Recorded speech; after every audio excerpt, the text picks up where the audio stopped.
Heipä hei, vaan kaikki YouTube-katsojat. Minä se olen Tuomisen Risse tai Aappena vaan näinkin hyvin tuttavien kanssa. Olen tykästynyt tähän Pohjanmaalta hankkimaani, siis YouTube-tyyppi Pohjanmaa-kanava. Niin häneltä hankkimani tablettiin ja tällä on todella kätevä tehdä videoita ja prepaid-liittymällä niin sitten pääsee hyvin kätevästi nettiinkin ja saa todella nopeasti nämä videot myös ja halutessaan voipi tehdä live-striimiäkin ja täällä Aapenaluolassa ei koskaan tiedä mitä tapahtuu. Kiitoksia siitä vaan nallehyökkäysjoukoille. Tämä on aivan ok. Juurikin näin, että kun ei itse kehtaa tulla sinne ruudun eteen, mutta haluaa jotenkin kantaa kontribuutionsa sitten kortena kekoon.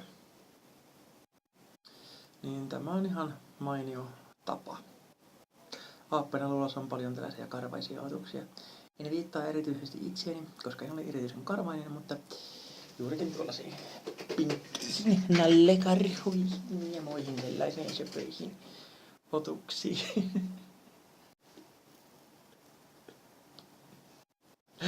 Tässä nyt selkeästikin koitetaan taistella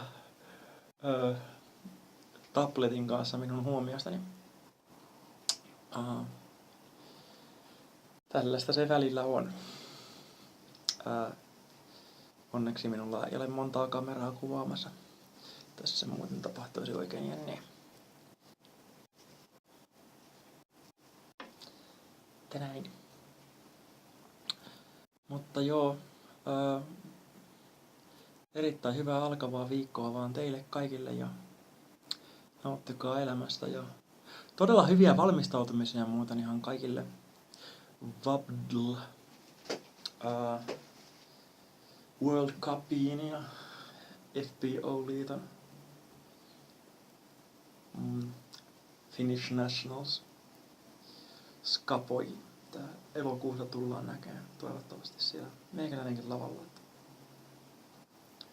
Että useimmat kisat on enemmän vähän loukkaantuneena tai muuten todella kipeänä ja kuumeessa tehnyt. Ja toi elokuun kisa on niinku kyllä itselle sen verran tärkeä, että kova on pyrkimys sinne tulla ja tulkaa nyt hyvät ihmiset sinne myös katsomaan yleisöä. Tukekaa kaikkia kisatapahtuman sponsoreita ja myös sitten niinku meikäläisen sponsoreita, jotka mahdollistavat, että minä pystyn treenaamaan ja kisaan siellä. Että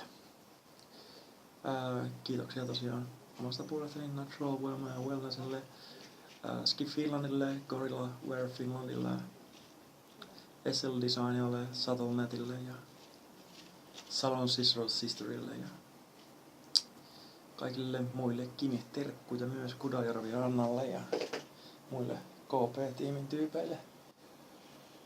Siellä sitten toivottavasti näin mahdollisimman monta tuttavaa. Ja heitetään videon lopuksi vielä terveisiä myös kaikille vihamiehille ja naisille. Ja toivottavasti tekin löydätte rauhaa sydämeen ja ilon elämään.